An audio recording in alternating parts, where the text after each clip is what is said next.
posterior a algunas clases, ¿sí? Ya que todas las clases van a tener un componente teórico y un componente práctico, para poder desde la PUC ir adquiriendo todos los conocimientos y habilidades que vamos planteando en alguna actividad práctica. Pero la clase de hoy, la clase 3 y la clase 6 van a tener un trabajo práctico que va a ser enviado por la secretaria y ustedes lo van a tener que mandar al miércoles siguiente. Al miércoles siguiente van a estar recibiendo la corrección de ese trabajo para que ustedes se puedan autocorregir ese ejercicio que hicieron y ante cualquier duda contactarse con los docentes. La bibliografía de la cursada es la que está seguida en el departamento para todas las sedes de la misma. Hay 2 prácticos presenciales en los semanas, como les expliqué, uno en Capital y el otro en el conurbano, ¿sí? Y lo que es importante, ahora lo va a explicar la secretaria, es que van a estar asignados, ¿sí?, por alumno a un determinado profesional. Va a haber una clase de repaso integradora el último día antes del examen y la totalidad de la materia se obtiene con el 80% de la presencialidad y de la entrega de estos 3 trabajos que les conté al principio. No se aceptan trabajos que excedan la fecha límite porque son a semanas, ¿sí? La idea del conocimiento nuestro es que todas las semanas vayan incorporando nuevas herramientas, por eso es importante que vayan realizando los trabajos en tiempo y forma. La asistencia es obligatoria a los 2 prácticos presenciales y por si alguna causa de fuerza mayor eso no ocurre, no se va a reemplazar el práctico, sino que se le va a pedir un trabajo práctico adicional. Y bueno, les dejo el mail de la cursada. Pero a mí te voy a explicar la organización de cómo manejamos con los prácticos, ¿sí? Bueno, los prácticos, como bien dijo la doctora, están asignados uno en Capital, que es en este centro médico, y otro en los centros médicos del área metropolitana. Yo ya tengo la asignación, porque tengo que organizarlos de acuerdo a los horarios, pueden ser a la mañana o a la tarde, son entre 3 y 4 horas de consultorio, cada práctico. El día de mañana, por la mañana, yo les voy a estar mandando un mail a cuáles son los prácticos y los días que ustedes tendrían que ir. En el caso de que ustedes no puedan ir, mañana mismo me contestan, así los reorganizo. Pero lo que le pedimos es que lo hagan el día de mañana, porque en el caso de que yo tenga 2, puedo mezclar con algunos otros de ustedes que me planteen que no pueden. Pero fíjense que son prácticos y yo tengo que respetar los horarios de consultorio, con lo cual los prácticos se cambian, digamos, como que si tienen alguna materia que cursar o algo excepcional o sea, hagan todo lo posible por respetar esta, no por la distancia, ¿sí? Hasta lo que quiero plantear es que no vamos a hacer cambios de lugares de práctico presencial de conurbano por distancia del domicilio, ¿sí? Salvo que algunos de ustedes trabajen y tengan una constancia de trabajo, evaluaremos el caso particular, pero por distancia no vamos a hacer cambios, ¿sí? Si tienen un examen ese día o tienen que cursar, nos muestran eso, ningún problema y generamos el cambio. Y más allá de eso, entre ustedes, algunos serán más amigos que otros, entre ustedes pueden hacer el cambio y lo quieren, y avisan a mira, el práctico tal lo cambio por el de la otra compañía, listo, se cambian esos 2 por los otros 2, ahí no hay ningún problema. Pero situaciones puntuales, porque si hacemos excepciones para todos, no terminamos más y nosotros tenemos que estar el viernes más tardar informándole a todos los centros médicos que algunos van a estar recibiendo, ¿sí? Por una cuestión de seguridad, por una cuestión de organización local en el centro de atención. Porque la semana que viene empezarían los prácticos a partir del martes 21, ¿sí? Y hace todo lo que queda de marzo y abril. Más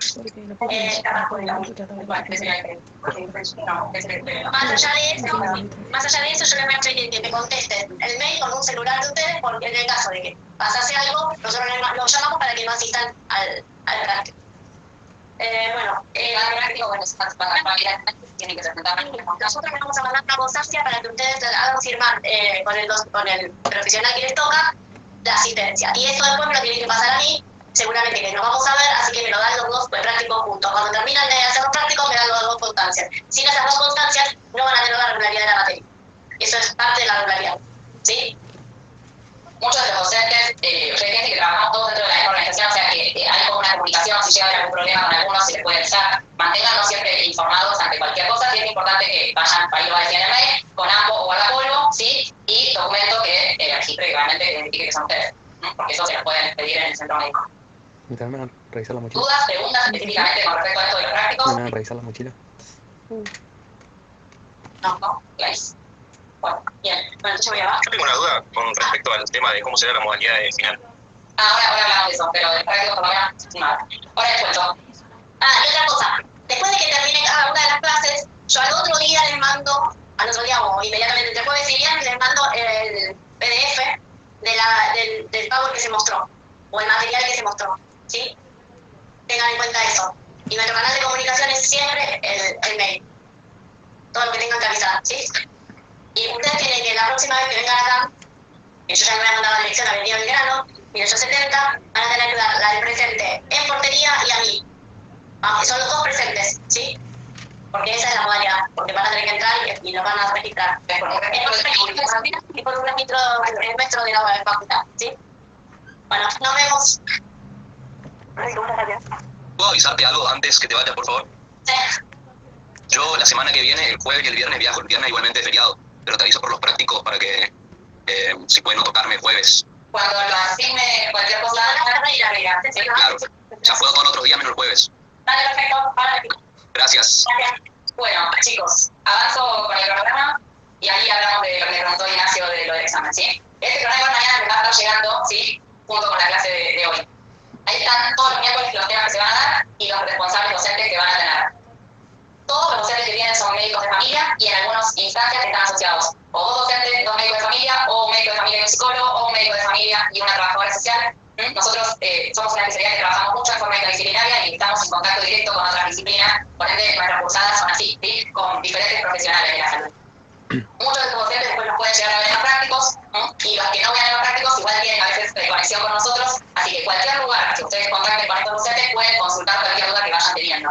Más allá de que el canal de comunicación va a ser siempre el mail, cualquier duda que tengan pueden referenciarse a los docentes que tengan en la cursada. El miércoles 3 de mayo, como dice ahí, es el repaso final. ¿Sí? Ese día lo que se hace es un repaso de los temas abordados durante toda la cursada, nos sacamos las dudas, evaluamos algunas cosas específicas más del examen llegado el momento, y el miércoles 10 de mayo es el examen final.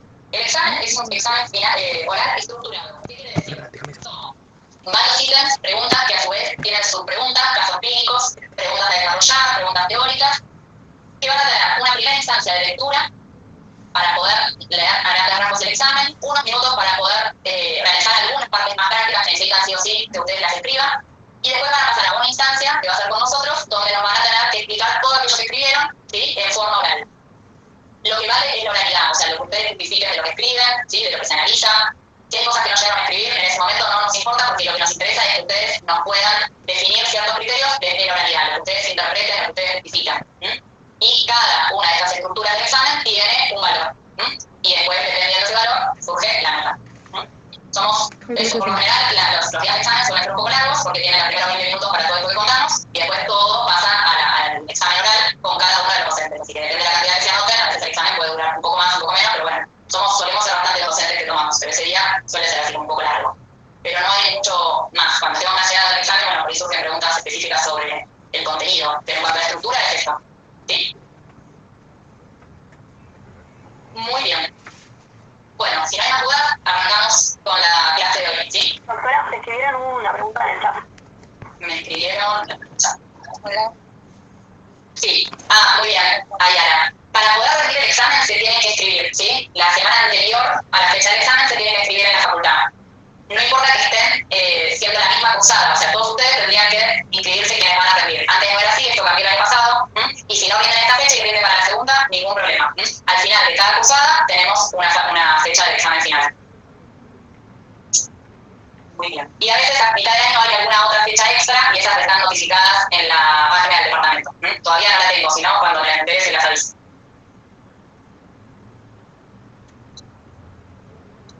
Bueno, muy bien. Entonces, la clase de hoy va básicamente a repasar algunos conceptos de atención primaria que ustedes probablemente ya vieron. Antes les pregunto, siempre pregunto lo mismo, pero ahora con el tema de la virtualidad. ¿En qué año están? ¿Ustedes quinto, cuarto? ¿Cómo vienen? ¿Sexto? Sexto. Sexto. La gran mayoría sexto, entonces. Sexto. Sí, por lo general se asigna la materia en el sexto. Perfecto. Bueno, muy bien. Sí, por lo menos las primeras cursadas suelen ser más de sexto y las últimas cursadas, la cuarta y la quinta, la tercera y la cuarta, digo, suelen ser chicos más de cuarto, quinto. Claro. Bueno.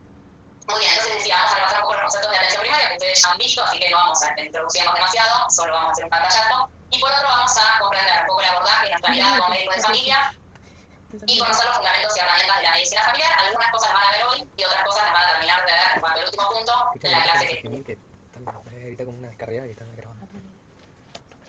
Un poco repasando los conceptos que en su momento ustedes habrán visto en salud pública, allá en el año 78, cuando se realizó la conferencia internacional en 134 naciones, se creó la declaración de Alma Ata, donde se habla por primera vez de salud como derecho, y ahí se incorpora el concepto por ahí de equidad social, el enfoque de políticas públicas, ¿sí? Para el acceso a la salud para todos, que era un poco el plan o la consigna que trajo la declaración de Alma Ata. se habla por primera vez del concepto de participación social en salud, no solamente planteado desde los sistemas de salud, o sea, no solamente los profesionales de la salud, sino también en cuanto a esto de políticas sanitarias, incluya tanto el sector económico, ¿sí? El tema de la higiene, ustedes ahí se habrán acordado que en algún momento se planteó el tema de conceptos de promoción de salud planteados también en el saneamiento de las aguas, en el hacer libre de humo, sí, los aires, todo lo que ayudara a los conceptos de promoción y salud que no están solamente abordados en la parte médica y orgánica, sino que trasciende a otros contextos que influyen indirectamente en la salud de la población.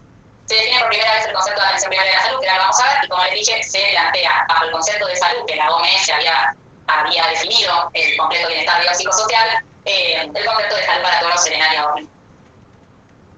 Cuando se define la atención primaria de la salud, se la define como una asistencia sanitaria esencial, ¿no? Entendiendo lo esencial no como lo básico o lo pobre, sino también como aquel concepto de esencial en cuanto a lo que cada uno necesite, ¿no? A lo específicamente que cada uno puede necesitar, teniendo esto en base a todos. Cuando uno plantea, no sé si escucharon hablar alguna vez del PMO, es qué cosas no puede no tener acceso a la población, ¿sí? Este sería como la cajita a la que debería acceder todo el mundo, lo esencial, lo específico que para todos debería ser igual. Después de ahí podemos pensar en más, ¿sí? Para algunos o para otros, pero esto tiene que ser igual para todo el mundo.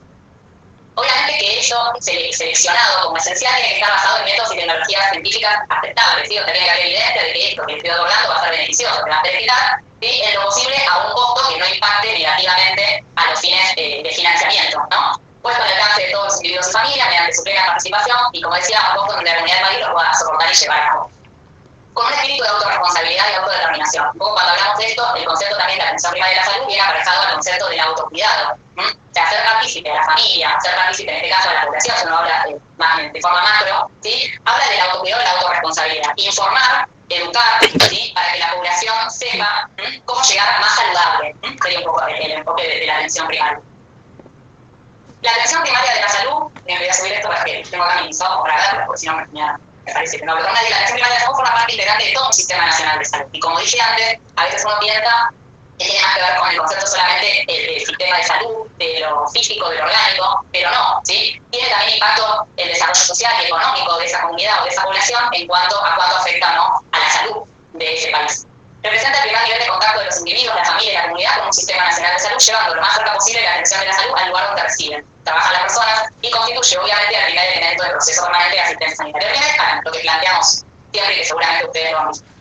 Entonces, cuando uno plantea la atención primaria de la salud, lo que tiene que pensar es que cuando uno quiere plantear el APS en un sistema de salud basado en la atención primaria, tiene que estar por lo menos impactando no solamente en los servicios de salud, en cuanto a qué atención da, si voy a tener una puerta de entrada en el primer nivel de atención, sino también impactar en cuanto a las políticas, ¿sí?, sanitarias, qué redes voy a tener, cómo van a estar trabajando, qué recursos tengo.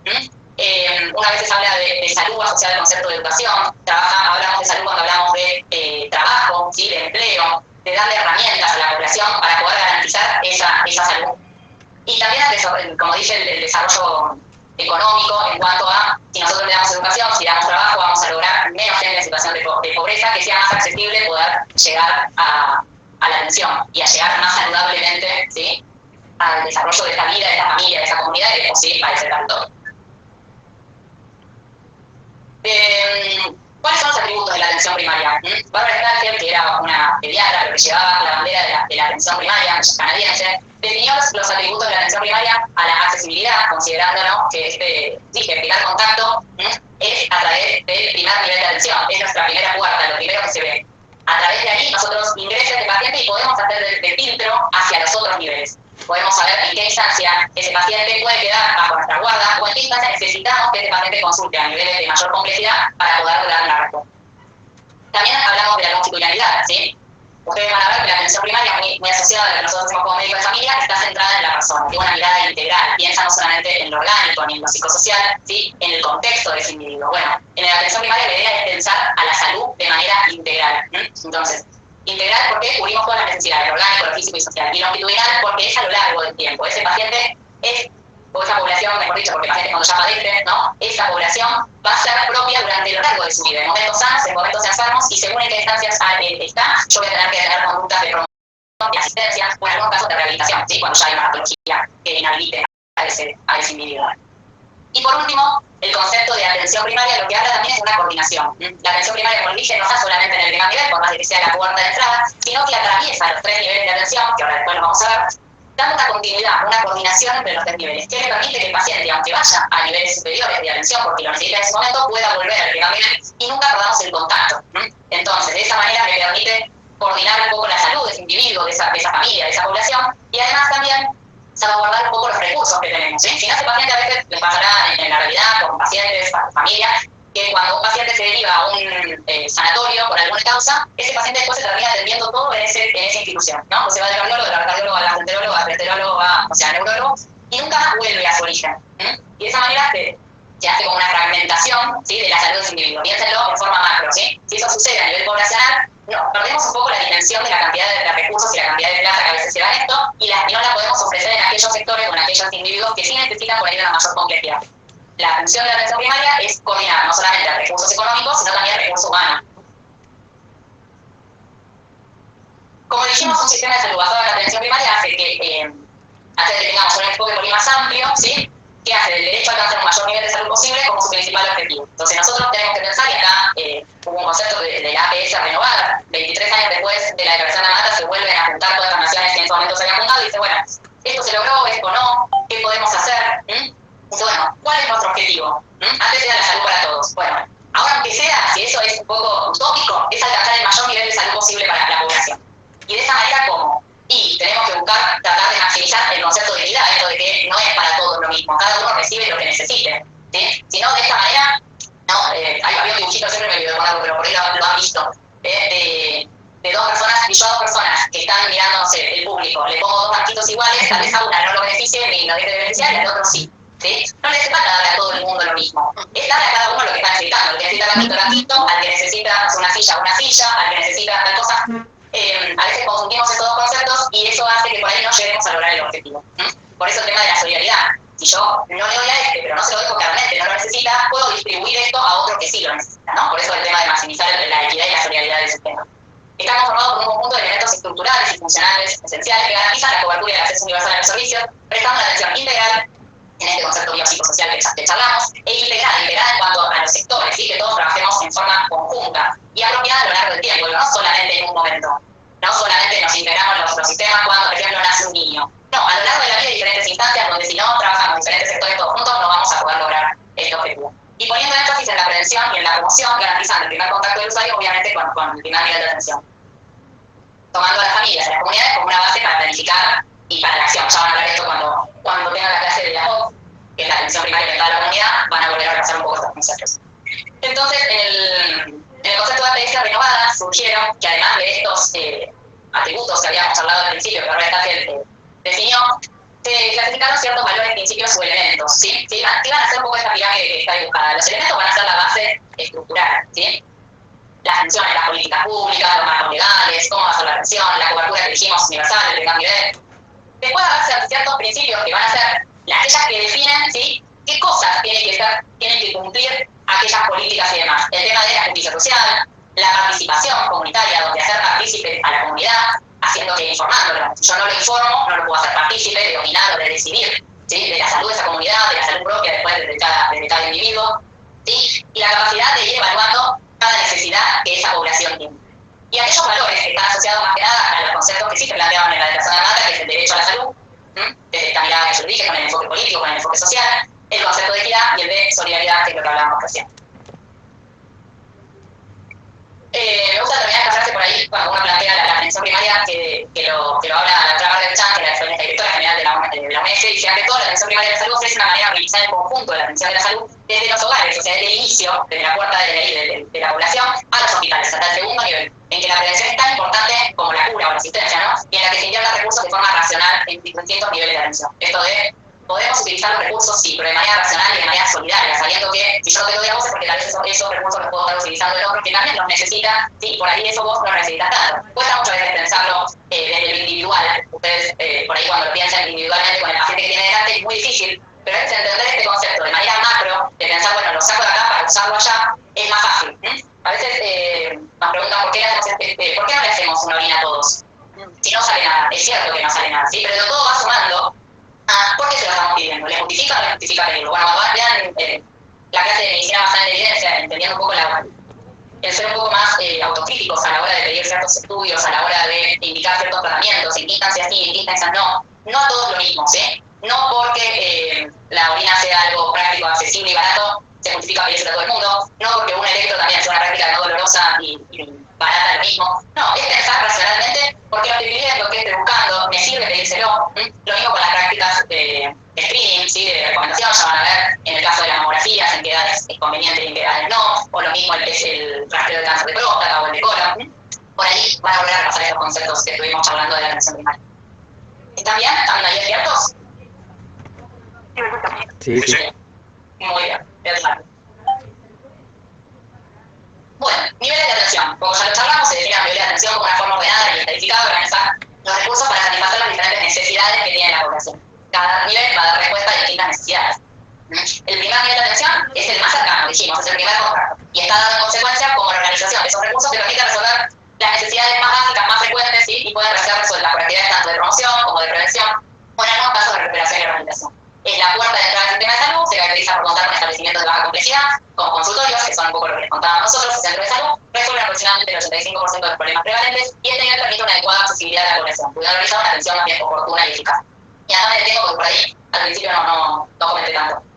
Los centros médicos nuestros, ¿sí? Están conformados en la mayoría por médicos de familia y generalistas en su gran mayoría, y después tengo un equipo básico de atención primaria, que también lo conforman el pediatra, ¿sí? Los ginecólogos, los psicólogos, enfermería, trabajo social, y en algunos casos, algunos especialistas, depende de la cercanía o no, con un segundo nivel, que tiene otro grado de complejidad, que ahora lo vamos a ver, pueden llegar a tener algunas especialidades, como cardiología, como traumatología, en algunos casos lo mismo nutrición, pero el primer nivel de atención suele estar conformado por equipos básicos de atención primaria que suelen tener estas interdisciplinas.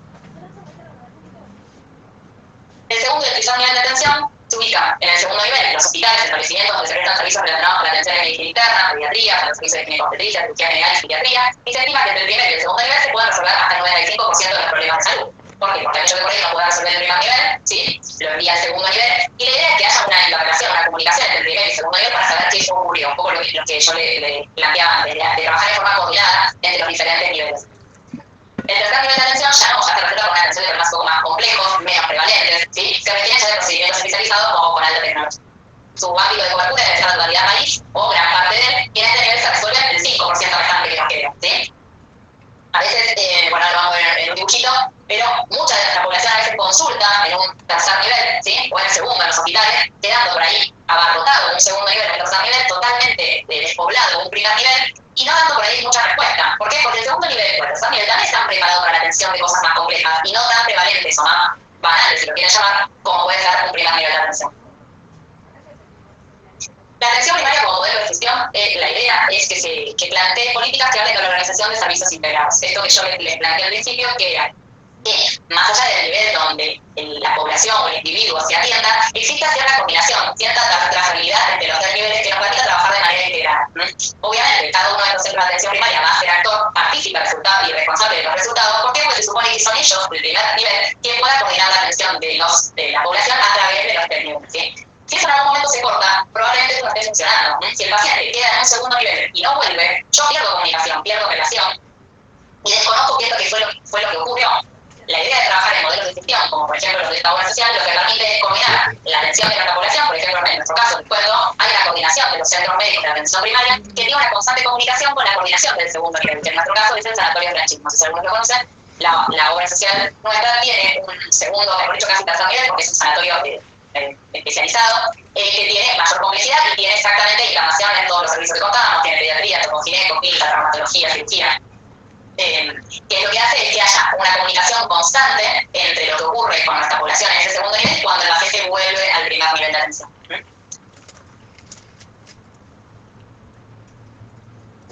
Ustedes van a estar en los centros médicos, ¿sí? Con médicos de familia y generalistas todos, pudiendo ver tanto consultorio programado, la gran mayoría, y en algunas instancias pueden estar algunas horas haciendo consultorio de demanda espontánea. La idea nuestra es que traten de poder ver las dos cosas, ¿sí? La atención programada, para poder ver un poco cómo es nuestra atención focalizada e integrada, que les voy a contar ahora, y en algunos casos también la demanda espontánea que les va a permitir ver cuáles son por ahí las respuestas que nosotros damos a estos problemas prevalentes que les venía contando. Damos respuestas a los problemas prevalentes. ¿Cuáles? En el área de programado, por ahí algunas enfermedades más crónicas, algunos casos más psicosociales, que lo vamos a ver, y en el ámbito de la demanda espontánea, a ciertas patologías más agudas, de resolución más rápida. Bueno, para entrar un poco en la introducción a nuestra especialidad, ¿sí? Este es nuestro logo de la Federación Argentina de Medicina Familiar en general. Le voy a hacer un poco de historia. Sí, allá en el siglo XIX, a veces a principios del siglo XX, la gran mayoría de los médicos estaban considerados médicos generalistas, ¿sí? Si ustedes hablan con papás, abuelos y demás, es el famoso médico de cabecera. Cuando nosotros a veces nos planteamos explicar de qué se trata nuestra especialidad, cuando decimos médico de cabecera ya entendían. ¿Sí? El típico médico de cabecera que atendía a la familia, la abuela, la tía, el hijo. Bueno, ¿por qué? Porque no había una especialización posterior a la formación médica, ¿no? Entonces, a todos aquellos profesionales que terminaban la carrera eran per se médicos generalistas. En algunas instancias hacían una especialidad, pero no era lo más frecuente, sino que después, según donde cada uno se sentía más cómodo, terminaban viendo chicos haciendo algún procedimiento quirúrgico, pero no había una formación de posgrados, como actualmente. En la segunda mitad del siglo XX, ¿sí? Con el tema del desarrollo tecnológico, la amplitud de especialidades, la información, la informática y demás, empezaron a aparecer diferentes especialidades asociadas no solamente a órganos, como cardiología, gastro, trauma y demás, sino también subespecialidades que crecieron a veces a demanda de la tecnología que la crecieron, como por ejemplo el traumatólogo, ¿sí? Que hace rodillas, ¿sí? Entonces hace procedimientos laparoscópicos, o el oftalmólogo que hace específicamente, no sé, procedimientos en las córneas, o el cardiólogo que hace cateterismo, bueno. Todo ese tipo de especialidades y subespecialidades fueron un gran boom. ¿Por qué? Porque también estaban dando respuesta a aquellos avances tecnológicos que iban surgiendo. Y en ese momento, aquellos médicos generalistas que no tenían una capacitación de posgrado quedaron como totalmente fuera, así, ocurridos un poco de la esfera de los médicos. Alrededor de los años 50, la práctica de la medicina general comenzó de vuelta a ser vista como una disciplina cuando se veía una gran impersonalidad, ¿sí? No se lo tenía en cuenta el individuo, todo pasaba por cierta patología, o por si tenía lastimado el brazo, bueno, el traumatólogo el brazo lo veía el resto de las cosas que a este individuo le estaban ocurriendo. Y un poco a reclamo de la sociedad es que venimos a aparecer nuevamente nosotros, ¿sí?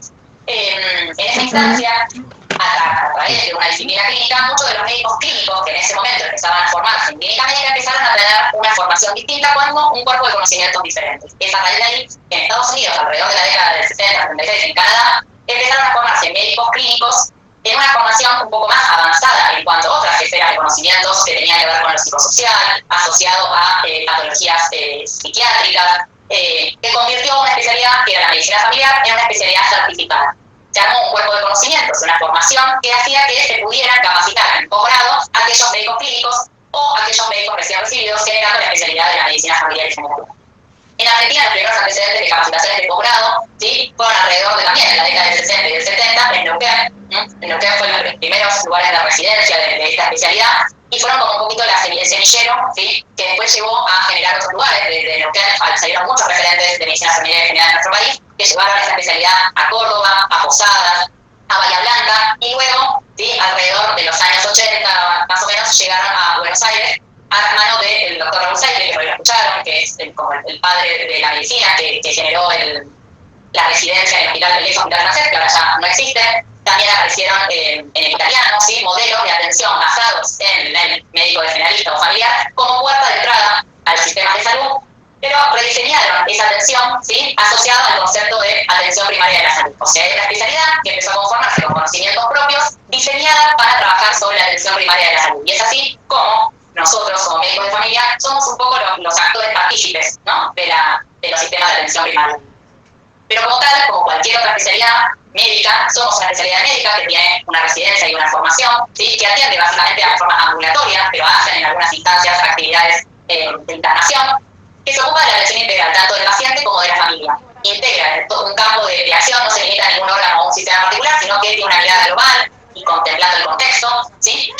Se trata de una especialidad, como dijimos, sumamente amplia, compleja, que tiene herramientas en cuerpo de conocimientos propios, y la idea es que pueda ser específica a través de una residencia, concurrencia, algún posgrado, pero que necesita una actualización continua, porque como damos respuesta a la gran mayoría de los problemas prevalentes, necesitamos estar actualizados.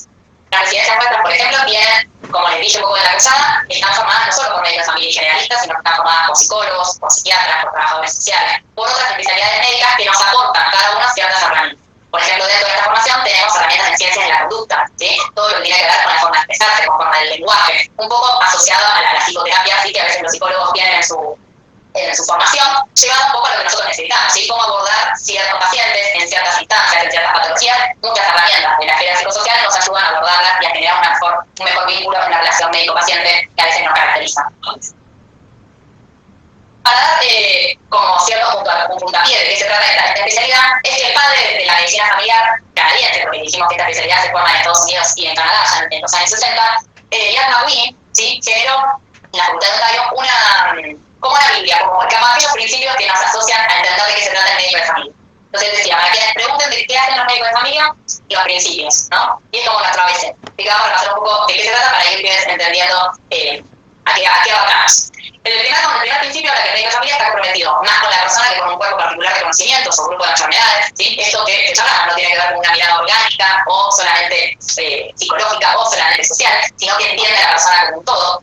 El médico de familia intenta comprender el contexto de la enfermedad, no solamente el signo y el síntoma, ¿sí? Sino el contexto que esa enfermedad tiene. El médico de familia considera cada contacto con sus pacientes en una familia como una ocasión ideal para aplicar medidas de prevención, educación sanitaria, un poco lo que hablamos recién. Si nosotros tenemos un paciente delante, más allá de poder dar respuesta al motivo que ese paciente trae a la consulta, es pensar qué otros riesgos tiene este paciente. ¿Qué otras intervenciones de promoción yo puedo hacer frente a un adolescente que me viene a preguntar, no sé, por una mancha, una arruga? ¿Qué otras cosas yo puedo aprovechar en este momento? ¿Sí? Es la ocasión ideal para aplicar alguna medida de prevención y promoción. ¿Por qué? Porque tal vez sea el momento. Ese paciente tal vez después no vuelva. Entonces puedo por ahí hablar de métodos anticonceptivos. Puedo hacer una consejería sobre consumo problemático de sustancias. Puedo hacer consejería sobre el uso de casco, cinturón. Cualquier cosa que uno sabe que va a impactar favorablemente sobre ese individuo, ¿no? El médico de familia considera el conjunto de sus pacientes como una población en riesgo. Bueno, bien, manejado un poco al ejemplo que estaba dando. Pero también lo mismo, o sea, si nosotros sabemos que estamos en la atención de una mujer que viene, no sé, a atenderse por una, no sé, por diastralgia, y nosotros más allá de evaluar su diastralgia sabemos que por la edad que tiene, ¿sí? Debería haberse hecho Papá Nicolau, o una mamografía, o usar algún método anticonceptivo, o hacer la planificación familiar por si quisiera tener familia, es el momento también, ¿sí? Es un poco pensar en qué puedo intervenir yo favorablemente en ese individuo sabiendo los riesgos que puede tener. El médico de familia se considera a sí mismo parte de una red, ¿sí? Les dije, desde el minuto 1, lo vuelvo a decir, no trabajamos solos, ¿sí? Y nos consideramos parte de una red comunitaria. Donde localmente, porque trabajamos con otras disciplinas, como les dije, pero saliendo de las puertas de nuestro centro médico también sabemos que se encuentran con otras redes, como los colegios, como las iglesias, como los comedores escolares, como ciertas jurisdicciones o ministerios, ¿sí? El programa de, no sé, de ayuda a la mujer, de la no violencia. Hay ciertas cosas que sabemos que si armamos red, la fuerza siempre es mayor y que a veces esto genera mayor impacto en la salud de ese individuo o de esa familia. Desde un punto de vista ideal, los médicos de familia deberían compartir el mismo hábitat que sus pacientes. Esto viene un poco asociado a que nosotros le damos importancia al contexto de ese paciente. Y si nosotros podemos conocer, idealmente, obviamente, ¿no? Entonces podemos pensar que Ian McWhinney recibió allá en la década del 60, poder conocer la realidad que están viviendo, ¿sí? No sé, pienso en ese momento cuando fue la situación de la pandemia, ¿sí? La situación de que estamos todos atravesando los mismos miedos de contagio del COVID, los mismos miedos a veces a salir, compartíamos con nuestros familiares gente que no quería salir, o al contrario, había gente que no le importaba, no se exponía igual. Conocer ciertas realidades que localmente pueden estar atravesando la misma persona que tenemos delante también nos permite entender o comprender mejor lo que está pasando. Más allá de que hay ciertos lugares, como por ejemplo, ustedes saben que tanto en Cuba, como en Londres, como en Estados Unidos, me refiero a Canadá o en España, hay ciertos lugares donde la medicina familiar en general y todo lo que tiene que ver con un sistema de salud basado en la atención primaria está muy avanzado con respecto a otros lugares, ¿no? Si uno piensa en el concepto de Cuba, nosotros nos pasó hace unos años compartir con un enfermero nuestro que vino de allá, y él nos contaba que ellos tienen un área programática a cargo, según en el lugar del toca, y tienen un edificio donde en planta baja está el centro de salud, en el primer nivel está el enfermero, y después le sigue el médico. O sea, todos trabajan, todos viven, en el mismo edificio que el centro médico. Obviamente genera mayor accesibilidad, conoces al vecino, conoces el contexto, conoces el hábitat, porque vivís la misma realidad local de ellos. Y a veces, en muchos lugares nuestros del interior, del centro médico, está en un lugar, ¿sí? Donde las familias se conocen a los médicos, se conocen a los pacientes. Yo te veo ahora y sé que por ahí muchas de las cosas que vos me comentás no son tan así, porque cuando te veo yendo al supermercado veo que, no sé, compras tal cosa o que haces tal otra. La realidad de la ideal sería poder compartir. Sabemos que a veces es difícil, vemos una ciudad grande como la nuestra, pero conocer, poder ponerse en el lugar del otro también hace que podamos entender, ¿sí? La problemática de esa comunidad, de ese paciente o de esa familia. El 7, el médico de familia atiende a los pacientes en la consulta, en sus domicilios, en el hospital, y esto es así, se supone que como médico de familia somos aquel médico al que el paciente tiene como referente, ¿no? Entonces, más allá de atenderlo en forma ambulatoria, en el consultorio, nos ha pasado muchas veces que si el paciente tiene alguna patología que amerita una internación en el hospital, lo podamos ir a visitar en el hospital. si acontece algo en el domicilio, lo podamos ir a visitar el domicilio, que podamos tener una relación con aquellos profesionales que lo están atendiendo, ya sea una internación domiciliaria, o en un hospital, digo, puede ser, a mí me ha pasado muchas veces de ir a visitar pacientes de mujeres que han sido mamás, que tuvieron a sus hijos, en algunos momentos de entrar en la sala de parto y acompañar ese momento. Esa es la idea del acercamiento, ¿no? Del médico hacia la familia. El médico de familia concede más importante los aspectos subjetivos de la medicina, ahora lo vamos a ver un poco más, pero cuando uno habla de lo subjetivo tiene que ver con que, más allá de lo que el paciente siente como dolor, molestia y demás, ¿qué le pasa a ese paciente con ese dolor y con esa molestia? ¿Sí? ¿Qué lo limita? ¿Qué miedo le genera? ¿Qué es lo que el paciente le genera esa sensación de malestar o de enfermedad? Porque a veces nos abocamos mucho por dar una respuesta a un diagnóstico. ¿Qué diagnóstico tiene? Bueno, somos tal de signos, dan síntomas, lo reviso, ¿sí? Listo, ya está, tiene tal cosa. Pero al paciente, por más que yo le diga el nombre de lo que tiene, no le he mejorado demasiado. El paciente sigue sintiendo mal. Entonces, poder dar respuesta también a esa percepción de la enfermedad, que nosotros llamamos dolencia, ya lo van a ver por ahí en otras clases. Pero no solamente al enfermar, sino a la dolencia que genera ese enfermar. Y por último, el médico de familia es gestor de recursos. Un poco ya lo hablamos, por eso digo sí, que somos como el actor partícipe de la atención primaria, porque somos aquellos que gestionamos, ¿sí? el caminito que van haciendo las familias por diferentes niveles de atención y vamos a ir evaluando aquellas necesidades reales que esos individuos de esa familia necesitan. ¿En qué momento? ¿Sí? Porque sí, en este momento debería haber la práctica, porque no, ¿sí? O cuándo darle el tratamiento. Vamos a hacer un gestor de los recursos propios, pero también hacia el resto de las disciplinas que lo puedan estar evaluando. Bueno, esto es uno más de gráficos de la medicina familiar que como les comenté, lo llevó a cabo el doctor Seiling, que fue uno de los padres de la medicina, que dice la medicina familiar es una atención médica centrada en la gente, ¿no? Todos a veces nos definen, y la que más me gusta es, así como otros son especialistas en alguna determinada patología o órgano, nosotros somos especialistas en persona. Que también es válido, ¿no? Porque cada individuo es distinto. Ustedes también, ustedes son distintos, y cada uno percibe y vive una enfermedad de una manera distinta, por más de que los síntomas pueden ser iguales, a uno le pueden prestar menos, a otro le pueden prestar más, a uno lo limita más en su actividad diaria, otros no. Entonces, la realidad es muy diferente en cada individuo y otro. Y lo que genera a veces ese individuo enfermo en cuanto a la dinámica funcional también es distinto, ¿no? Depende de la forma de esa familia. Entonces, como para hacer resumen, de esta parte vamos a ir más rápido. ¿Qué es un médico de familia? Decimos que es un médico capaz de sumar los aspectos orgánicos, psicológicos y sociales de todas las distintas enfermedades y los problemas de salud más relevantes, más prevalentes. ¿A quién atiende? Atendemos al paciente, a su familia y en todos los casos de situación. ¿Qué quiere decir eso? Desde el nacimiento hasta la muerte, ¿sí? En la salud y en la enfermedad.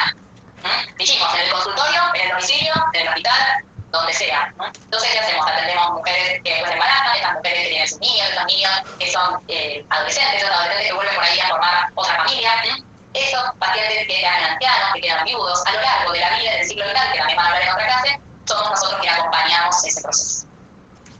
Bueno, acá ya lo dijimos, trabajamos como interconsultores, también con otros médicos especialistas en aquellos momentos o situaciones donde nosotros no podemos dar respuesta. Nosotros nos gusta más la palabra interconsulta que derivación, ¿no? Pensamos que a veces cuando uno dice, bueno, yo te derivo al ginecólogo, es como, bueno, hasta acá llegué yo, a partir de ahora te va a ocupar de vos tal. En cambio, la interconsulta genera grado de pertenencia. Vos estás bajo la guarda de mí, porque soy tu médico de cabecera, vos sos la médico de cabecera de la familia, pero vamos a interconsultar y vamos a hacer un ida y vuelta, ¿sí? Con el especialista médico o otra disciplina, ¿sí? Donde vayamos a ir enriqueciéndonos mutuamente, pero siempre gestionando y coordinando la atención de esa familia. ¿Cuál es su campo de conocimientos? Dijimos que está comprometido con la persona, más que con un cuerpo particular de conocimientos sobre enfermedades o de órganos. A nivel de la atención primaria, tiene acceso a dar respuesta a un 85-90% de los problemas prevalentes. Trata simultáneamente tanto problemas médicos agudos o crónicos como que conté antes. Tiene como una responsabilidad tanto, no solo para el paciente de forma individual, sino también para el entorno comunitario, no porque la familia, el paciente con la familia, sino que aquellas cosas que uno hace impactan, ¿sí? También en el contexto. Cuando uno habla de gestionar recursos, ¿sí? Y el concepto de solidaridad es lo mismo, es todo impacto que yo hago sobre el paciente va a impactar indirectamente, ¿sí? A nivel macro en esa comunidad, con esa población.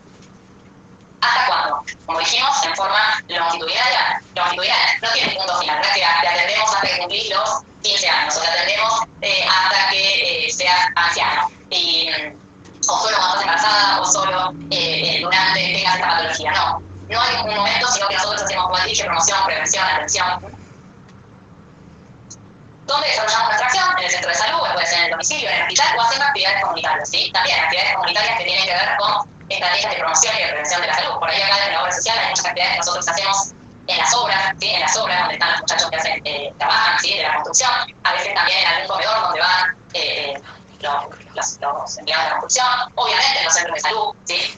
Pero digo, actividades que impacten, sabiendo, por ejemplo, que nuestra población de por sí tiene una alimentación que a veces no es muy buena, porque el empleado de la construcción suele ser de un nivel más bajo, que por ahí no tiene las herramientas económicas para poder tener una alimentación variada, rica en verduras, sin carnes y todo lo que nosotros a veces planteamos desde lo discursivo, pero difícil de llevar a la práctica. A veces con algunas de estas estrategias, que en la familia está promoción de hábitos saludables y evaluando, podemos poner estrategias enfocadas en la población que tenemos delante.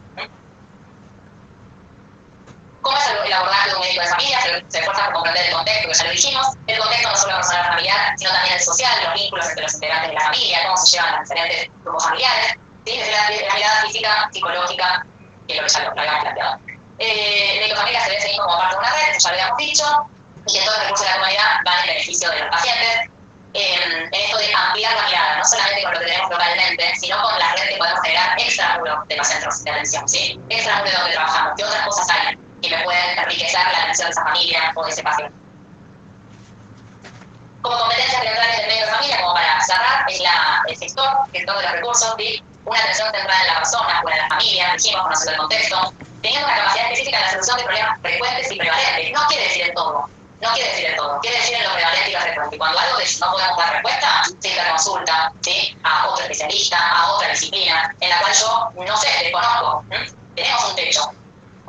Un enfoque integral, esta mirada integral que a veces cuando trabajamos nos ha pasado con tenemos pacientes con enfermedades raras, por ejemplo, no sé, hay mucopolisacaridosis, se le doy como ejemplos de enfermedades raras, ¿sí? O mismo pacientes no sé, con miastenia, fisiomatoidea. Hay ciertas cosas que nosotros podemos observar y dar cuenta de ese paciente y de esa familia porque lo conocemos, porque conocemos la red, porque conocemos el entorno.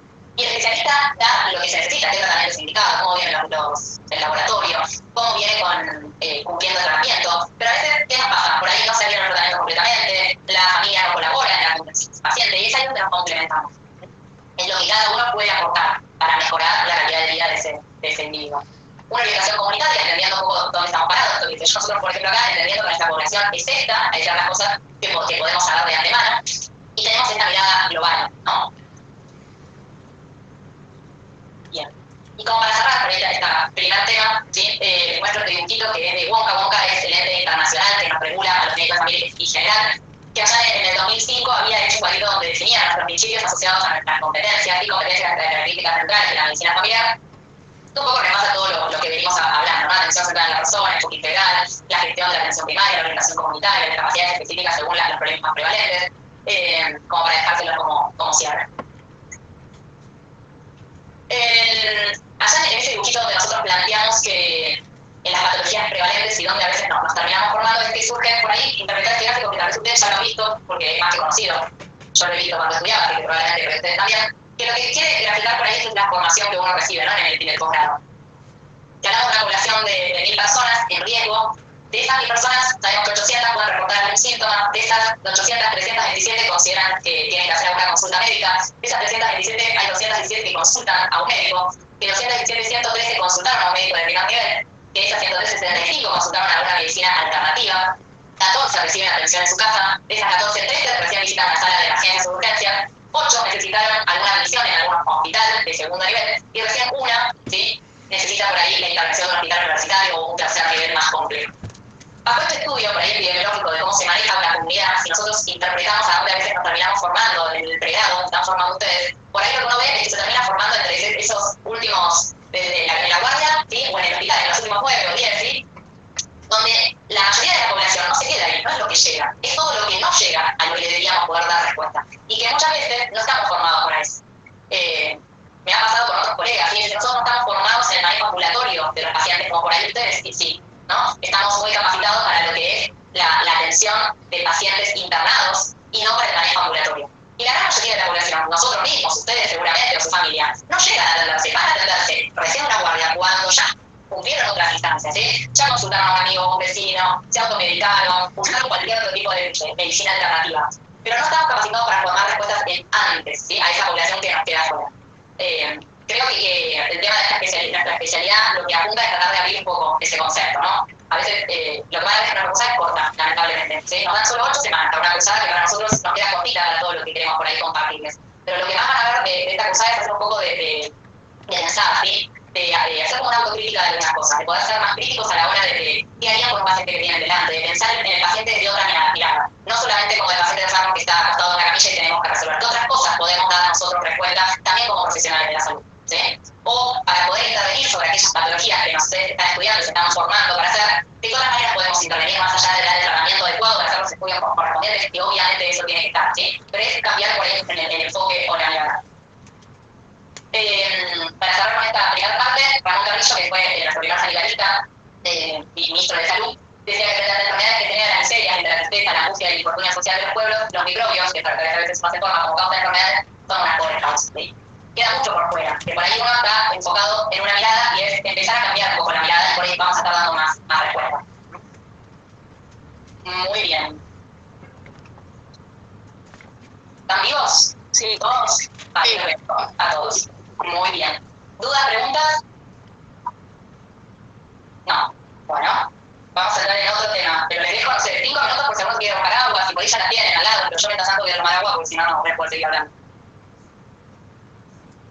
Son 6:15, 6:20, pues sigo. ¿Te parece? Perfecto.